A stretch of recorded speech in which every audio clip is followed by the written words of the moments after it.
সবাইকে জয় যিশু, hallelujah, praise the Lord. তো মহান ঈশ্বরকে ধন্যবাদ জানাই যে তিনি আরেকটি সুন্দর দিন, সুন্দর সময় আমাদের উপহার দিয়েছেন। তো সেই জন্য মহান ঈশ্বরকে ধন্যবাদ জানাই।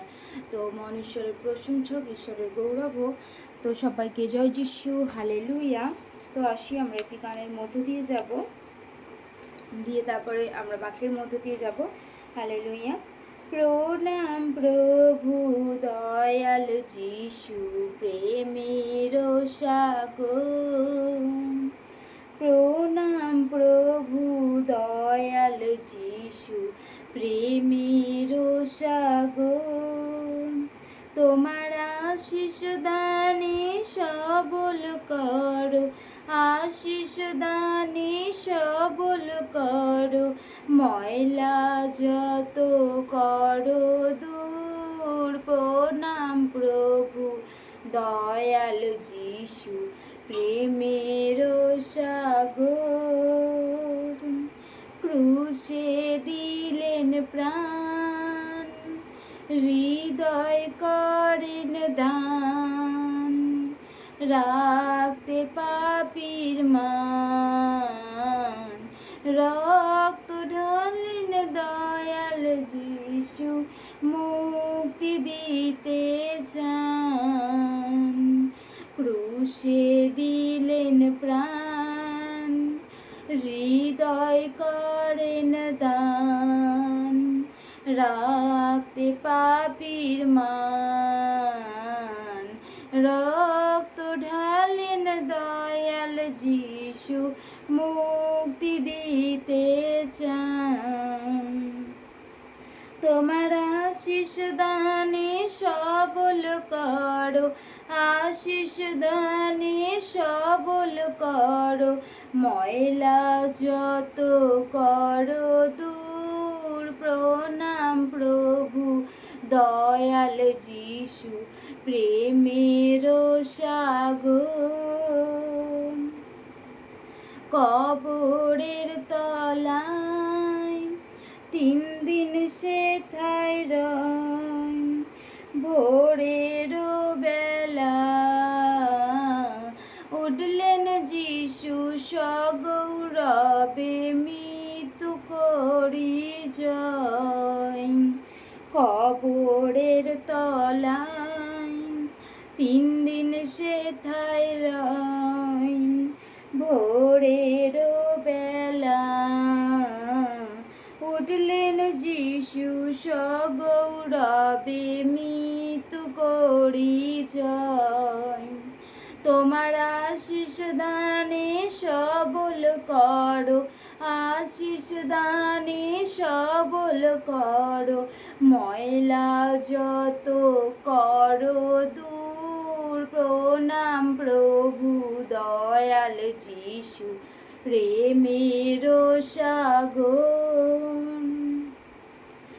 আকাশ পথে দূতের সাথে, মেঘের রথে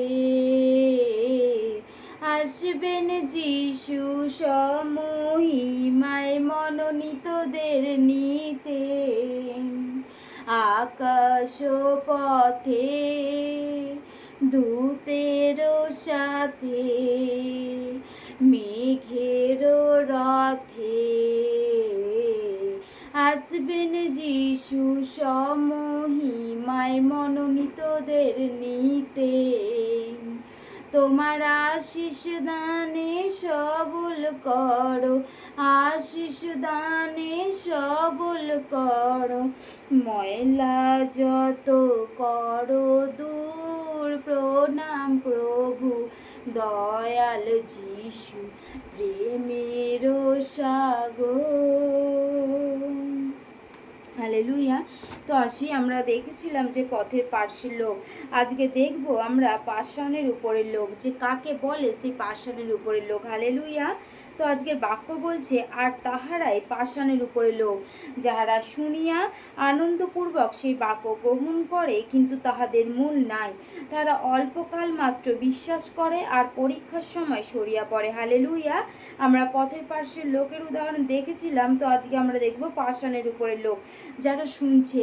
যখন আমরা প্রভু যিশুকে বিশ্বাস করি এবং আমরা শুনি, যখন আমরা কোনো আনন্দের বিষয় শুনি, হালেলুয়া, ঈশ্বরের কাছে আমরা আশীর্বাদ করি, প্রভু সাহায্য করো, শক্তি দাও। বাক্যের মধ্য দিয়ে প্রভু, আমার কোনো জ্ঞান বুদ্ধি নেই প্রভু, তোমার মধ্য দিয়ে তুমি পরিচালনা করো প্রভু, মুখকে ব্যবহার করো প্রভু।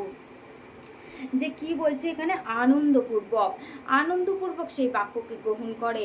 যখন আমরা প্রথম কোনো কাজ করি, কোনো আনন্দ করি, যখন আমরা কোনো আনন্দের বিষয় শুনি, তখন আমাদের সেই মুহূর্তটাই খুব আনন্দ হয় এবং সেই বিষয়টাকে আমরা বেশি বেশি করে ফলো করি। কিন্তু তারপরে যখন দীর্ঘদিন পেরিয়ে যায়, যখন অনেক দিন হয়ে যায়, সেই জিনিসটার প্রতি আমাদের একটা বিরক্তিভাব চলে আসে। সেরকম ঈশ্বরের বাক্য এখানে কি দৃষ্টান্ত দিয়েছে, আমাদের কোনো অজানা নয় যে পাথরের উপরে বীজ, আমরা যখন জমিতে কোনো বীজ ফেলি, আর সেখানে কি চাই না, মাটি চাই এবং জল চাই। যেতে মাটি হলে কি হবে, সেখানে গাছটা যে জন্মাবে সেই মাটি থেকে জন্মাবে, এবং সেখানে কি চাই না, জল চাই এবং সার চাই, কারণ সেই জল দিলে তবেই সে কি হবে, সে একটা পুষ্টি তৈরি হয়ে এবং সে কি একটা জল পাবে এবং সে গাছ হয়ে উঠবে। সেরকম ঈশ্বরের বাক্য আমাদেরকে এটাই বলছে যে পাষাণের উপরের বীজ, যে পাথরের উপরে যে বীজ পড়ে, সেই বীজ কি হয় না, সেখানে কোনো জল পায় না, মাটি পায় না, সে কি হয়, শুষ্কতাপূর্ণভাবে থাকে, যেখানে তার কোনো রসকস নেই, সে শুকিয়ে যায়। সেই জন্য এখানে ঈশ্বরের বাক্য আমাদের এটাই বলছে যে পাষাণের উপরে লোক, যারা কি হয়, তারা আনন্দপূর্বক সেই বাক্য শোনে। যখন আমরা প্রভু যিশুকে বিশ্বাস করি এবং বিশ্বাস করবার পর আনন্দের সাথে সেই জিনিসটাকে গ্রহণ করি, যে হ্যাঁ, এটা আনন্দ আছে এর মধ্যে আনন্দ আছে, সেই জাগতিক বিষয়ের মতন আনন্দটাকে আমরা ভেবে নিই আর সেখানে আমরা আনন্দ করতে থাকি। কিন্তু যখন সেই আনন্দকে আমরা খুঁজে পাই না, আর তখন কি হয় না, আমরা সেইখান থেকে সরে পড়ি।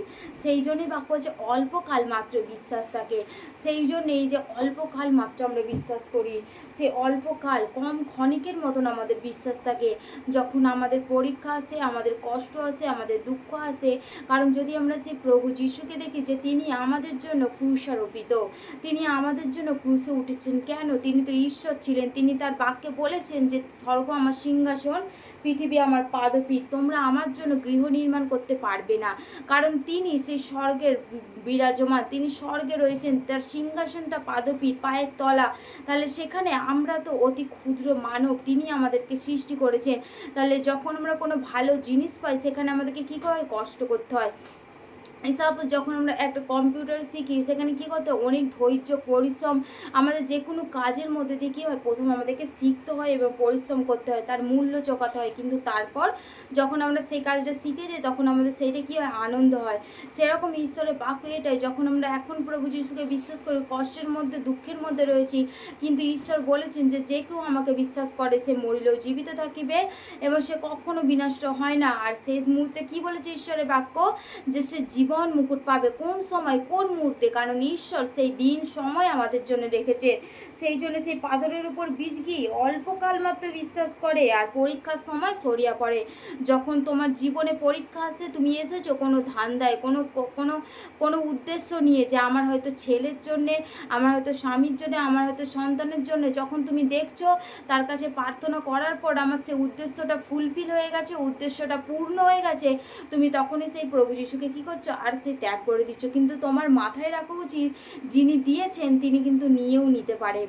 যিনি দিয়েছেন তিনি সমস্ত কিছু করতে পারেন, কারণ তিনি একমাত্র ঈশ্বর। আমরা মানুষের সাথে সমস্ত কিছু সমানে সমানে করতে পারি, কিন্তু ঈশ্বরের সাথে নয়, কারণ ঈশ্বরের চোখ সর্বদা আমাদের প্রতি দৃষ্টিতে রয়েছে, ঈশ্বরের চোখ সর্বস্থানে আমাদের প্রতি রয়েছে।